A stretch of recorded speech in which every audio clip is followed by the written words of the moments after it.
The Cold War was a really crazy time for politics, but in terms of weapons, it was a great time.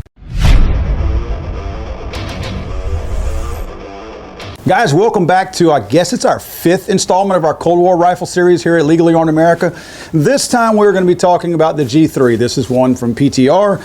We're going to be calling it the G3 throughout this video for the sake of simplicity, not the HK91, this CETME, or the G3 individually, based on which model we're actually talking about, because it's just going to make it easier for me, and quite frankly, I'm going to screw it up and call it the wrong thing at some point, so we're just going to stick with G3. The G3 is, quite frankly, out of these 5 rifles that we're doing this series on, one of my favorite. I really like the simplicity of it. I like the fact that it functions and it works. And that's probably the biggest compliment you're going to hear from anyone else who likes the G3 as well. The G3 was developed by German engineers at Mauser Werk towards the end of World War II and eventually perfected in Spain. There was a team of German engineers back towards the end of World War II who were working on some new German rifles.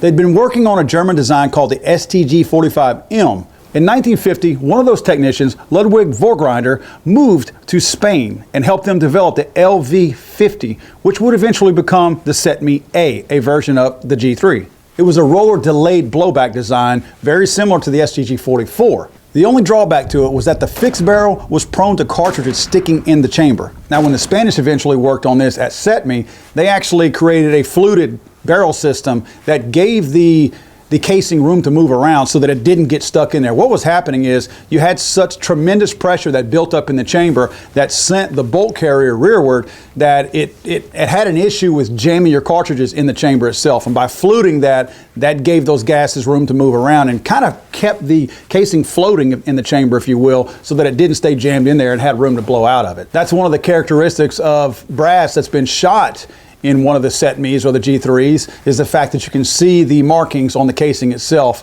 from those flutings inside the chamber. Now, as the G3 was trucking along and getting built and developed and fixed and modified and improved, the Germans were obviously leaning towards that because, again, they had a historic hand in the development of the G3. Now, this was all being done in Spain. Meanwhile, Germany decides that they want what they were using as the G1, which was the FAL. Now, like our previous video talked about, their first choice was the FAL, the G1, and they were like, hey, Belgium, we want to build this rifle in Germany. And Belgium was like, they gave them the finger. They're like, no. You guys have screwed us over twice already, invaded our country, taken us over, destroyed everything, made a mess of our country in the past. We're not about to sell you the licensing to build FALs in your own country. So again, they essentially gave Germany the finger. Germany went back to the drawing board, which was their G3 design, which was the CETME. Now, they again wanted to build the G3 in Germany. They did not want Spain to build it. Spain, I don't think, was real willing to give Germany those rights either, those licensing rights. Now, as luck would have it, the Dutch owned all licensing of the G3 outside of Spain. So Germany approached the Dutch and said, look, we need some of the ammo that you guys manufacture for our Air Force, so we'll commit to buying that ammo from you if you in fact license the G3 to us and allow us to build them in Germany. Therefore, the deal was struck, and that's how the CETME, the G3, ended up being built in Germany, because believe me, no one at that point wanted Germany building that or any of their rifles or using any outside technology within the German borders, because again, the World War I and World War II were both extremely fresh in everybody's minds, even in the 50s, some 5 to 10 years later. Of the 2 German companies that got the licensing rights to build the G3 in Germany, one of them was H&K. Of course, we've all heard of that. And by, I believe it was 1969, H&K was the only company at that point in Germany who was building the G3. The G3 went on to be an extremely hot seller across the world for many, many years. For some 40 years, various countries employed the G3 as their main battle rifle in their military. And several countries also manufactured the G3 outside of Germany. It was not just Germany or H&K who manufactured the G3. The thing that a lot of people liked about the G3 was the fact that it was very, very simple. The design was extremely simple. It was simple to make. It was cheap to make. It had a lot of stamped metal pieces to it. The whole receiver was stamped. So again, it was extremely cost effective to build a G3. And again, like I said, it was very simple. It was not a complicated rifle. The system itself worked, and it wasn't hard to explain to anybody to use. It was somewhat easy to figure out how to use it. To break down and clean the thing, to field strip it was not that difficult either. Now, one of the biggest complaints that you will hear over the years, the 40-something years that the G3 was being used in various militaries and even today, is that the trigger's not that great. One thing to keep in mind is the type of rifle that this is actually not a bad trigger, but also the fact that no one has ever tried to make a great trigger in the G3, because at some point during its development, there were some, because of militaries that this thing was commissioned to, there were some requirements, some drop safe requirements. So you were purposely finding that 11 and 12 pound triggers were going in these G3s. Again, that was on purpose. They were doing this to make these things drop safe. One of the things that I also found somewhat entertaining about the G3 was the fact that whenever I shot this thing, it always launched my brass extremely far from where I was at. Notice how far my brass flies. It's sending it forward and pretty far away. Let me turn my body a little bit. I'm still downrange here. Notice my brass. It's sending it, it's probably a good 12 feet from here. I love that about this thing. Again, there's no threat of brass flying on your shooting partner next to you, in your way, coming down your shirt, hitting the bill of your hat or anything like that. It's gone. One thing that folks like about the G3 is the very fact that magazines are going to be extremely cheap. You can probably find these things online from anywhere from $3 to $6. That's actually what I've seen them as. Very cheap, somewhat reliable, made out of aluminum, steel, some of them.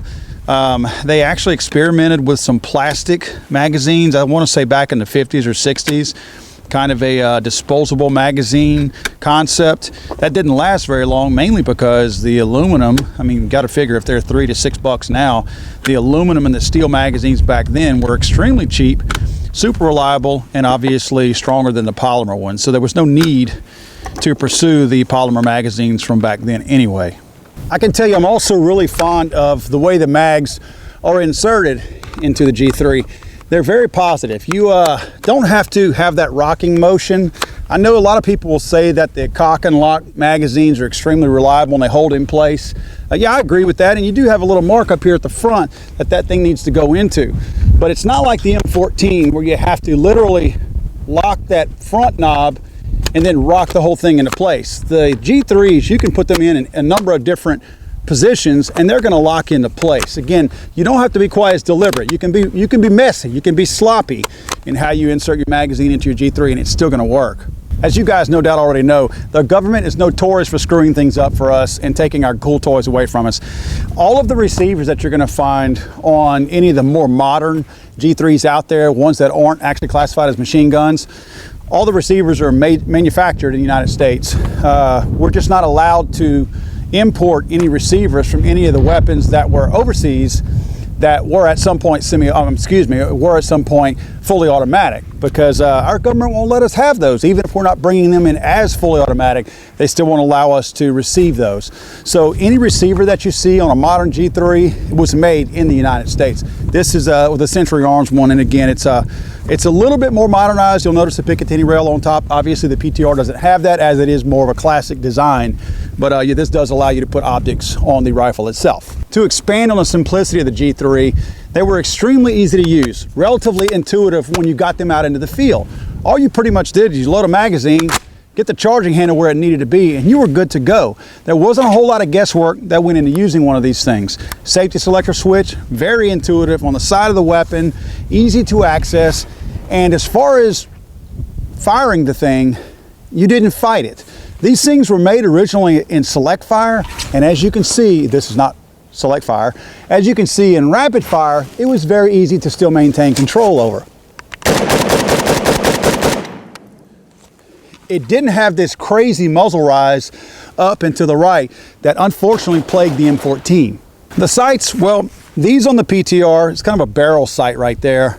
Very easy to acquire. I personally like this one better than the one that's on the Century. Century's kind of got the old style flip up sights. Not a whole lot of people were real fond of those. The front post, as you can see, it's just a protected post is what it is, which I like that. I like the fact that my front sight is not going to get knocked or bent or dented in any kind of way. But again, the PTR sights, probably some of the better sights on one of these rifles. You actually see these, I think SIG has them on a 5.51 rifle of theirs. Even in somewhat modern rifles, it's still kind of a preferred design on some of the rifles that you'll see. Probably one of the things that I would, if I had to find something to complain about the G3, and the PTR doesn't have that problem because it does have a paddle release for the magazine, is those Germans and then Spaniards must have had some pretty darn long fingers, because my hands are not the smallest hands in the world. And if you'll notice, look where the mag release is. It's right at the tip of my finger. That's a little far off. Again, if I'm making some fast, quote, tactical reloads, I do have to reposition my hand a little bit. You notice how I get my hand off the pistol grip? This is normal for me, and this would be getting a little bit out of position in order to engage that. And the magazines themselves don't drop free. Now, keep in mind, I'm no super duper tactical guy. There's a very good chance that after a whole lot of use that these magazines will drop free, but they are somewhat light, and I doubt that they will with use over time. Just working in out of the mag well, I really doubt that. But again, the mag release, it's just a little bit out of reach. Not out of reach, but slightly out of reach. I mean, it's right where you really got to reach for it. The PTR with the paddle, I do like the fact that they have made that more like an AK, where you just flip that switch and it goes out. So that's a kind of a neat modification that the PTR has done that maybe Century will do at some point. If there's one thing that most people can't agree on, it's the fact that the G3 works. It works when you pull the trigger. They feed right, they work right, they're easy to take down, they're somewhat intuitive. It's a great battle rifle. The .308 round is definitely, it's a hard round to tame in somewhat of a small framed rifle. The G3 does a really good job of it, and several countries worldwide, again, recognize that because they employed it for so long, 40-something years some countries did. So again, a great rifle. This is, again, a PTR model. We did use a Century model also. Go check these guys out. They make some really cool variations of the G3, and I think you'll be happy with the functionality of one of these. You may want to get your hands on one. Here's a little secret. The guys at PTR are coming out with an MP5.